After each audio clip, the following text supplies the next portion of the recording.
Assalamualaikum warahmatullahi wabarakatuh dan selamat petang kepada anak-anak murid Ustazah yang dikasihi. Okey, hari ini kita akan belajar subjek ibadah, iaitu masih lagi di tajuk yang sama, konsep kebersihan dalam Islam. Baiklah, yang pertama sekali, bagaimana cara untuk kita menjaga kebersihan dari segi jasmani. Masih ingat lagi tak? Jasmani tu macam mana? Jasmani tu adalah sesuatu ataupun perkara yang kita boleh lihat, kita boleh nampak dan kita boleh sentuh. Contoh yang pertama, bagaimana cara-cara untuk kita sentiasa menjaga kebersihan dari segi jasmani adalah membasuh kasut sekolah. Kita kan selalu pakai kasut sekolah kan setiap hari Ahad hingga Khamis kan. Kenapa kita kena basuh? Supaya kasut itu kelihatan bersih dan kita juga akan rasa selesa untuk pakai ke sekolah setiap hari. Yang kedua adalah menyapu lantai. Kenapa kita kena selalu menyapu lantai? Supaya lantai di kawasan rumah, kawasan sekolah sentiasa kelihatan bersih. Yang ketiga adalah memberus gigi setiap hari. Kenapa kita kena sentiasa memberus gigi setiap hari? Supaya gigi kita bersih daripada kuman dan bakteria. Dan yang terakhir sekali adalah mandi. Kenapa kita kena selalu mandi?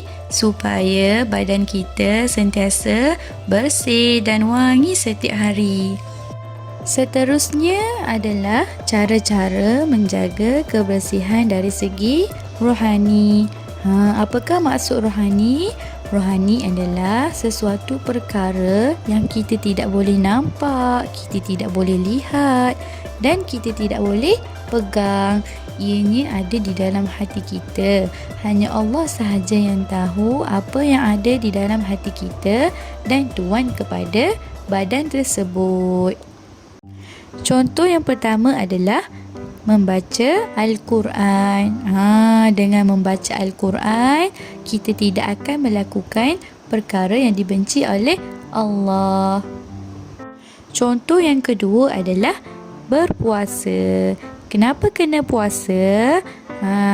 Kerana dengan berpuasa, kita akan dapat mengawal kehendak yang boleh menjurus kepada perkara yang Allah tidak suka. Contohnya adalah membazir makanan, main game lama-lama ataupun buat perkara yang tidak elok. Contoh yang seterusnya adalah solat. Kenapa kena solat? Dengan solat, hati akan susah untuk melakukan perkara yang Allah tidak suka dan dapat menghalang kita dari melakukan kejahatan. Dan yang terakhir adalah bersedekah.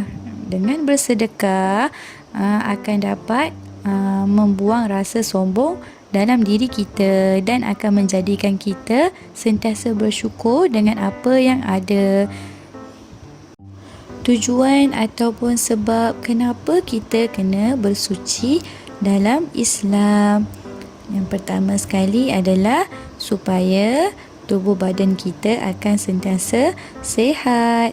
Yang kedua adalah supaya amalan kita sah dan diterima oleh Allah Subhanahu Wa Taala. Yang ketiga adalah dijauhi oleh syaitan. Dan yang terakhir adalah supaya kita akan dapat disukai oleh kawan-kawan.